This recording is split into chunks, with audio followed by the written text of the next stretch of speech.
कहीं जाकर के हमें प्रकाश मिलता है। ऐसा है कि नहीं, है ना? कम लगा तो 2-4 और जला लिए, और कम लगा तो हाइड्रोजन जला लिया, और भी अधिक प्रकाश मिल गया। किंतु जो हमारा ईश्वर है, परमात्मा है, उसको किसी के भी प्रकाश की आवश्यकता है नहीं। क्यों? क्योंकि वो स्वयं प्रकाश है। जो स्वयं प्रकाश है उसको किसी के प्रकाश की आवश्यकता है नहीं। एक सूर्योदय होता है, एक ही भुवन भास्कर पूरे पृथ्वी मंडल पर उदय होते हैं तो सारा अंधकार दूर कर देते हैं। और जो हमारा ईश्वर है तो वो तो कहते हैं हजारों करोड़ों सूर्यों के बराबर है, स्वयं प्रकाश है, तो उसके पास भी कहीं अंधेरा होगा? कदापि नहीं। इसलिए उसे कहा गया है कि वो स्वयं प्रकाश है। स्वयं प्रकाश। सच्ची घटना बताते हैं आपको, कहाँ की? वृंदावन की। आज भी प्रभु वृंदावन में रास लीला के लिए आते हैं, ऐसा कहते हैं। और जैसे ही सायंकाल की बेला होती है, वहां के पशु पक्षी सब दूर चले जाते हैं, किवाड़ बंद कर दिए जाते हैं। किंतु कुछ लोगों के मन में ऐसा भी विचार आया कि ये जो बातें लोग कहते हैं सब झूठी है, आडंबर है। तो मन नहीं माना। मैं देखता हूँ, आज परीक्षा करके देखता हूँ, परीक्षा देता हूँ, भगवान आते भी है कि ऐसे ही। तो जाकर के निधि वन में वृक्षों की कोट में छिप करके बैठे हैं, और जब छिप करके बैठ गए, रात्रि का समय हुआ, तो कहते हैं जब भगवान लीला खेलने के लिए आए तो इतना प्रकाश कि इन आंखों की जो रोशनी है ना, उनका दर्शन करने के लिए कम पड़ गए, फीकी पड़ गए, दर्शन ही नहीं कर सकते, अंधे हो गए। और जिन्होंने किया भी तो बोलने के लायक नहीं रहे। इतना प्रकाश है, इतना प्रकाश है। तो क्या कहा कि जो हमारा साक्षात परम परमेश्वर है, हजारों करोड़ों सूर्यों के बराबर है, स्वयं प्रकाश है, उसको किसी के प्रकाश की आवश्यकता नहीं है। तो क्या कहा? वो सत्य स्वरूप है, चित स्वरूप है, और तीसरा आनंद, सत्य चित आनंद, आनंद स्वरूप है। हमें आनंद चाहिए होता है तो आनंद को प्राप्त करने के लिए साधन जुटाने पड़ते हैं।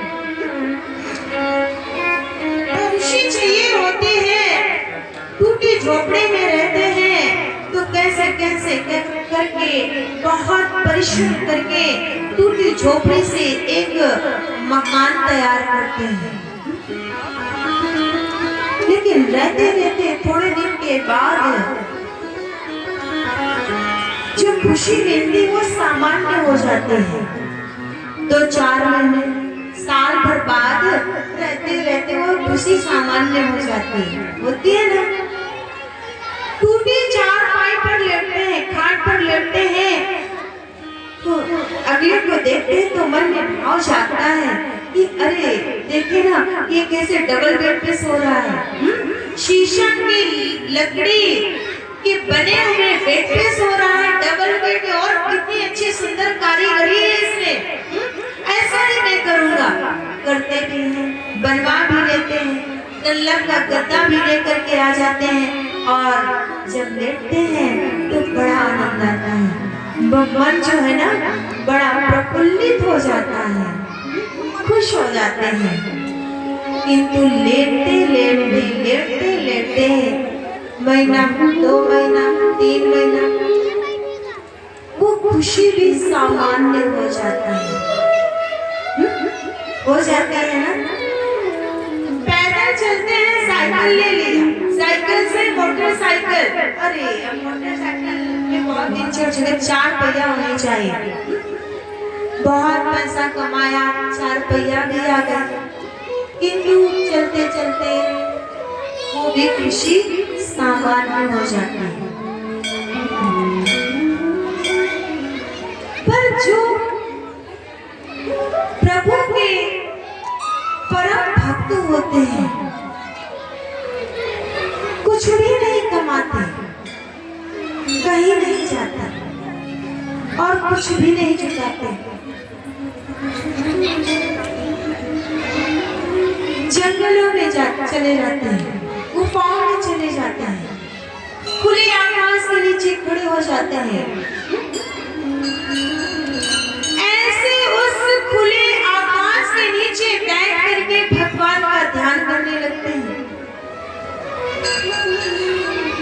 हम आनंद को प्राप्त करने के लिए बाहर ढूंढते हैं, वस्तुओं में ढूंढते हैं, अपनों में ढूंढते हैं, लोगों में ढूंढते हैं, रिश्ते बनाते हैं, पर फिर भी आनंद सदा नहीं रहता।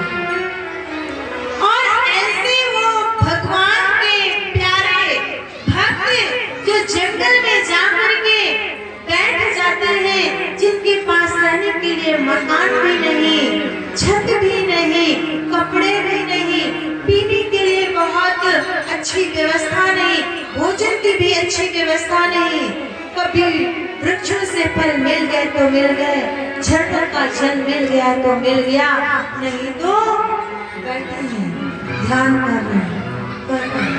और ध्यान करते करते जैसे ही अंतर्मुखी होते हैं तो अंदर बैठे हुए परमात्मा का नित्य निरंतर दर्शन करने लगते हैं। और जब परमात्मा का दर्शन हो जाता है तो आनंद की अनुभूति होने लगती है। और जब आनंद की अनुभूति होने लगती है, आनंद प्राप्त होने लगता है, तो जी करता है और अभी